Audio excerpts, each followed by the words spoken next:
Now accounting standard 10 AS10 PPE का, इसमें 8 elements आ जाते हैं जो आपको पढ़ने हैं सी इंटरमीडिएट में। पहला डेफिनेशन, फिर दूसरा आ जाता है रिकग्निशन क्या होता है। पीपीई का एक क्राइटेरिया होता है रिकग्निशन का कि किस किस को हम पीपीई मानेंगे। तो उसके लिए दो चीज़ें देखनी है उस पॉइंट के अंदर, एक तो initial recognition on the face of it, और फिर एक सब्सिक्वेंट इनिशियल कॉस्ट और सब्सिक्वेंट कॉस्ट। फिर मेजरमेंट एट रिकग्निशन, कि रिकग्निशन तो कर लिया, मेजर कैसे करेंगे उसे एट रिकग्निशन, और आफ्टर रिकग्निशन कैसे करेंगे।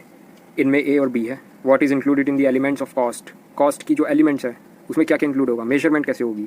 फिर फोर्थ है measurement after recognition, cost model, revolution model. फिर डेप्रिशिएशन है। नाउ डेप्रिशिएशन में आपको दो चीज़ें देखनी है, depreciable amount and useful life, उसका अमाउंट क्या है और उसकी लाइफ कितनी है, और मेथड कौन सा है। Retirement in case of PPE, PPE में ना कभी कभी चीज़ें जो प्लांट प्रॉपर्टी और इक्विपमेंट है ये रिटायर हो जाते हैं, हम रिटायर कर देते हैं, तो उसका केस पढ़ना है। डी रिकग्निशन, रिटायरमेंट जैसे साउंड करता है डी रिकग्निशन, मगर दोनों अलग अलग चीज़ होती है। रिकग्निशन हमने पढ़ा था ना यहाँ पर, मेजरमेंट एंड रिकग्निशन, उसी को डी रिकग्नाइज करना।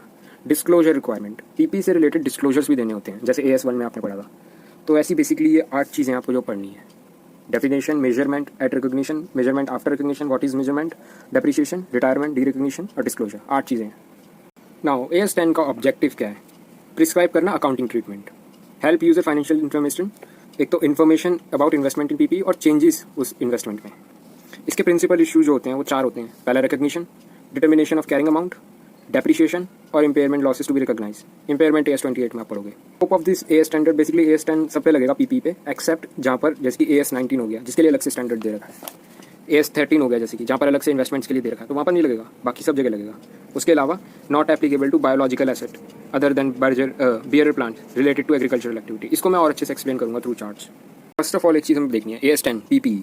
पीपी हमें पता है टेंजिबल भी हो सकता है, इंटेंजिबल भी हो सकता है, मगर AS10 जो है वो टेंजिबल को कवर करता है, इंटेंजिबल जो है वो AS26 में आएगा। ठीक है, टेंजिबल पे आते हैं, तो टेंजिबल या फिर पीपी बोल लो, क्योंकि AS10 में सिर्फ टेंजिबल होते हैं।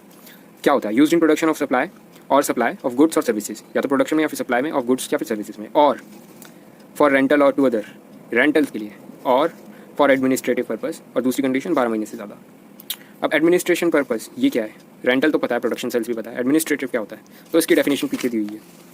Selling and distribution, finance, accounting, personal and other functions of an enterprise, जिससे बेसिकली फ्यूचर इकोनॉमिक बेनिफिट हमें इनेबल होगा, डिराइव कर पाएंगे। Basically all business purposes. ये तो हो गई पीपी की डेफिनेशन। पीपी में आता क्या है, पीपी में क्या क्या नहीं आता है, वो आता है एक तो बायोलॉजिकल एसेट नहीं आते हैं और एक वेस्टिंग एसेट्स नहीं आते हैं। अब ये एक्सप्लेन करना पड़ेगा। और बियर प्लांट आते हैं इसमें, ये दो तो नहीं आते हैं, तो बायोलॉजिकल एसेट्स और वेस्टिंग एसेट्स ये तो नहीं आते हैं, मगर बियर प्लांट आते हैं। ठीक है, तो wasting asset including mineral rights, expenditure on exploration for the extraction of mineral oil, natural gas and similar.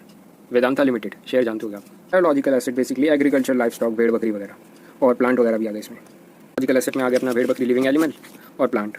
AS10 does not applied in definition of PP not meant. Plant में वैसे applicable नहीं है, मगर बियर प्लांट्स में applicable है। तो beer plant क्या होता है, ये पर बियर प्लांट के लिए चार्ट दिया हुआ है, प्रोडक्शन और सप्लाई के लिए होता है एग्रीकल्चर प्रोड्यूस, बियर करता है produce for more than period. AS10 में क्या क्या नहीं आता है, बायोलॉजिकल एसेट्स और वेस्टिंग एसेट्स नहीं आते हैं। अच्छा, biological assets related to agricultural activity, तो उसकी डेफिनेशन भी देखनी पड़ेगी। बियर प्लांट की डेफिनेशन तो हमने देख लिया, used in production, supply, agriculture, bear produce for more than 12 months, has remote likelihood of being agriculture except for incidental scraps. अच्छा, अगर कोई मान लो बियर प्लांट है, बियर प्लांट को तो ये पता है आपको कि वो कंसिडर किया जाता है पीपी में। Biological assets, living animals, plant, ये दोनों कंसिडर नहीं होते, मगर बियर प्लांट कंसिडर किया जाता है पीपी में। तो मान लो अगर उसे वो नो लॉन्गर यूज रह जाता है और उसका प्रोड्यूस को काट के सोल्ड स्क्रैप कर देते हैं, तो इसका मतलब ये नहीं कि वो बियर प्लांट नहीं है, वो तब भी बियर प्लांट की डेफिनेशन में आएगा। और बियर प्लांट में क्या क्या नहीं आता ये आप पढ़ सकते हो। उसके अलावा हमारे पास एग्रीकल्चरल प्रोड्यूस और एग्रीकल्चरल एक्टिविटी। एग्रीकल्चरल एक्टिविटी क्या होता है, management of an enterprise, biological transformation और harvester of biological asset for sale, conversion और एडिशन। बेसिकली कन्वर्जन के लिए बेसिकली ट्रांसफॉर्मेशन कर देना किसी चीज़ का और फिर उसे सेल कर देना पर्पस के लिए। Agricultural activity management, biological transformation for sale, for conversion into agriculture produce in additional biological asset. उसके अलावा रिकग्निशन क्राइटेरिया, दो चीज़ें आ जाती हैं इसमें। पहला तो इकोनॉमिक बेनिफिट होना चाहिए फ्यूचर का, और मेजर होना चाहिए रिलायबली। मेजर नहीं कर सकते तो फिर क्या फ़ायदा, इकोनॉमिक बेनिफिट भी होना चाहिए। तो ये रिकग्निशन क्राइटेरिया हो गया।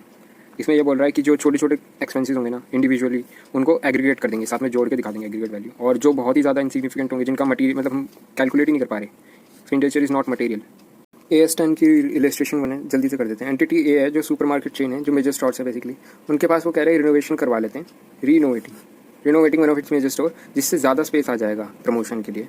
और उससे होगा क्या ना कि जो स्टोर ओपन जब करेंगे, कॉस्ट ऑफ मॉडलिंग वो 15% इंक्रीज हो जाएगा sale, 15% increase in sale resulting from the store renovation which will attract customers. मैं एक चीज़ इंपॉर्टेंट बोली कि जब बजट बना रहे थे ना हमने, तो उसमें हमने कॉस्ट ऑफ रिमॉडलिंग एक्सपेक्टेड जो है वो हमने रिकॉर्ड कर रखी थी। एस्टिमेशन क्राइटेरिया जो होता है उसके लिए दो चीज़ें चाहिए होती है, एक तो इकोनॉमिक बेनिफिट आना चाहिए और मेजर होना चाहिए रिलायबली। दोनों हो रही है कंप्लीट, क्योंकि कॉस्ट ऑफ रिमॉडलिंग बजट में जो है हमने एक्सपेक्टेड निकाल लिया और हमारे पास प्रॉबेबल फ्यूचर में बेनिफिट भी होगा, तो वही है, कैपिटलाइज कर लेंगे इसलिए पीपी को।